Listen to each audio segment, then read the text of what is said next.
in the Sweep Types drop-down list. After the helical sweep dashboard opens, open the References tab and click Define to begin sketching the profile of the spring.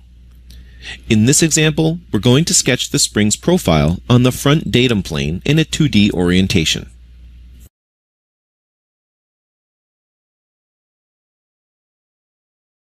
The spring center line is the first entity we'll define.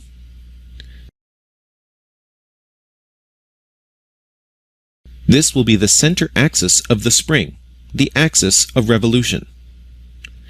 A vertical line to the left of the center line will represent the profile of the spring. This will be the diameter of the spring defined through the center of the spring's wire. Next, define the diameter and height. The diameter of the wire will be sketched at the start point of the profile using a circle, but you can use any shape you need.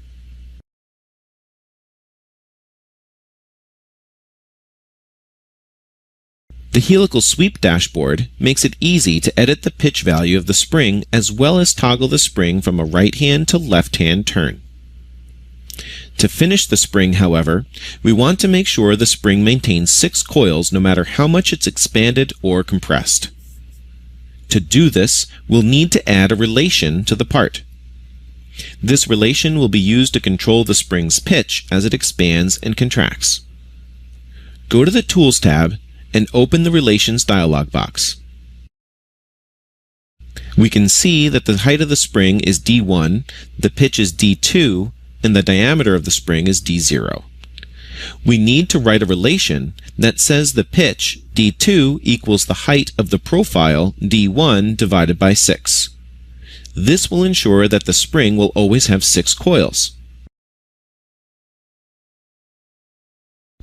There, a height dimension to compress and expand the spring.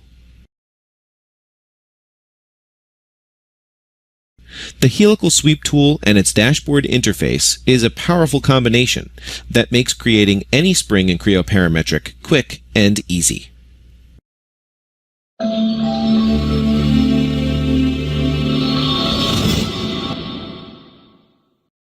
The first step is to create the new drawing file. So first I'm going to click on the New button in the corner, and I'm going to select Drawing and press OK.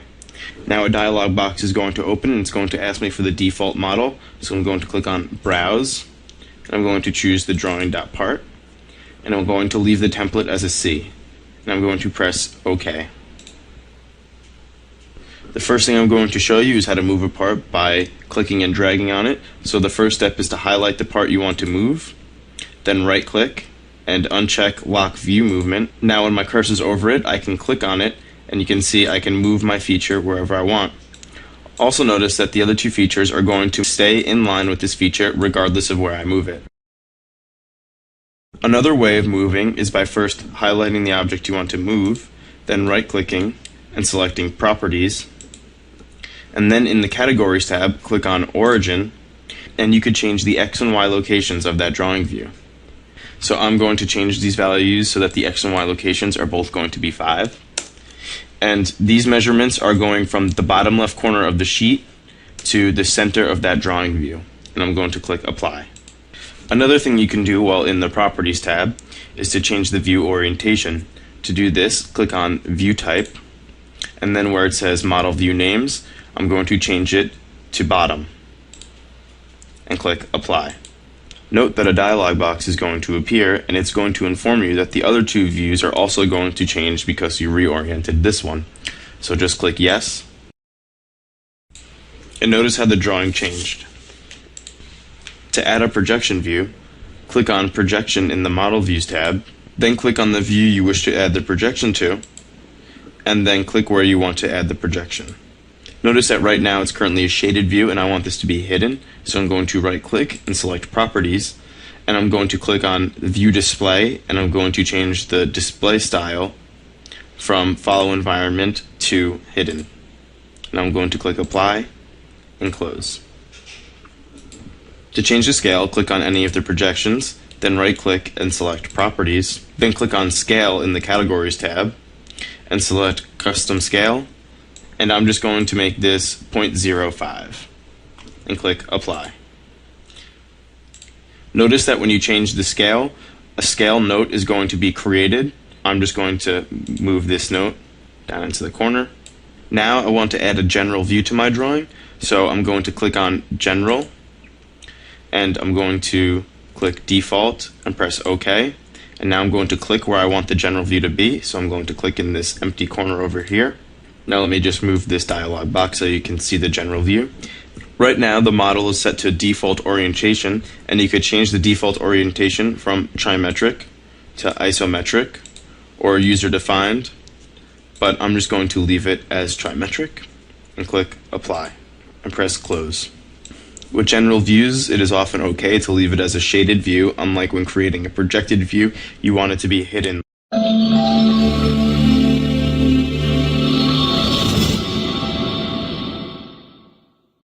I'm going to create an assembly drawing that will use balloons to reference the parts in the assembly to the bill of materials.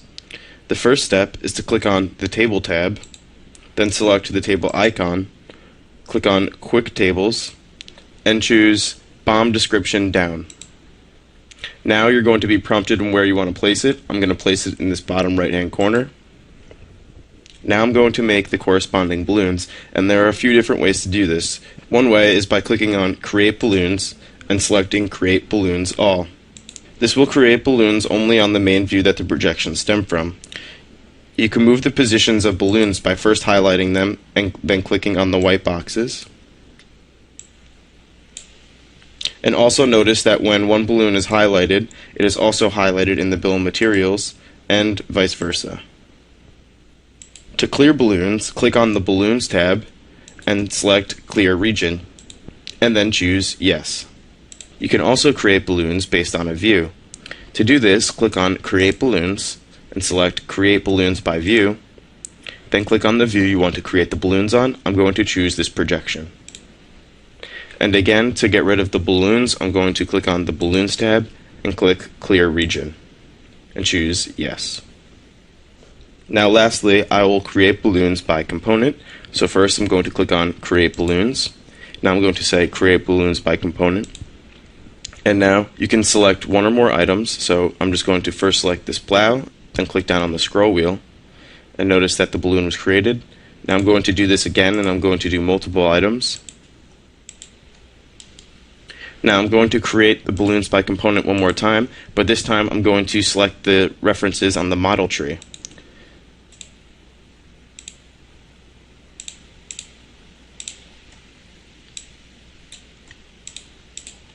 And now press the scroll wheel, and all the balloons are created. Now I want to clean up the way the balloons look, so first I'm going to highlight all of the balloons by clicking on them and holding Control. And then I'm going to click Clean Up Balloons. Now I'm going to change the offset from View Outline from 0.8 to 1. And I'm going to check the box where it says Create Corresponding Snap Lines, because I find it makes fixing the balloons easier. And now you can preview what it's going to look like. And I'm going to press OK. Clean Up Balloons does a nice job, but it isn't perfect. Notice how balloon number 11 is going across the entire assembly to this bottom line. I'm just going to highlight it and then move it so that it's on the top line. Another thing to keep in mind when making balloons is that you shouldn't have any of the leaders cross each other. It's typically just bad convention to do so, so try and avoid it. And now I'm just going to get rid of these construction lines. Press delete. And there you have our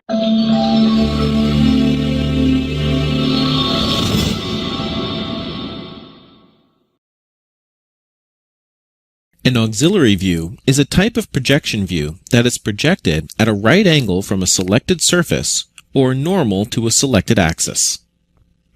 To create an auxiliary view that is projected from this view so that this circular surface and its pattern of 6 holes are displayed parallel to the drawing sheet, click Auxiliary from the Model Views group.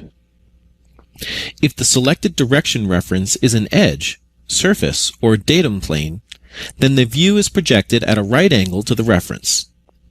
This means this edge can be selected as the direction reference for this view. Then click to place the view. Another way to get the same view is to click Auxiliary and select this axis as the direction reference. If an axis is used as the direction reference, the view is projected normal to the axis. If we edit the properties of this view, we can see that the view type is auxiliary. The parent view is named General View, and the projection reference is a datum axis. Also notice that the projection arrows option is set to none. Change this to single and click Apply to see a single projection arrow added to the drawing.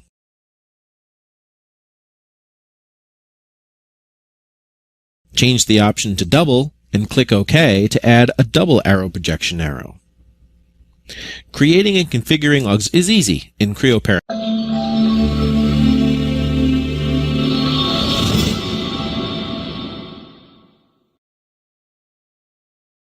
Datum planes are 2D reference geometry.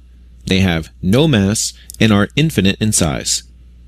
In Creo Parametric, datum planes are typically used as construction geometry for features or as a reference when assembling components.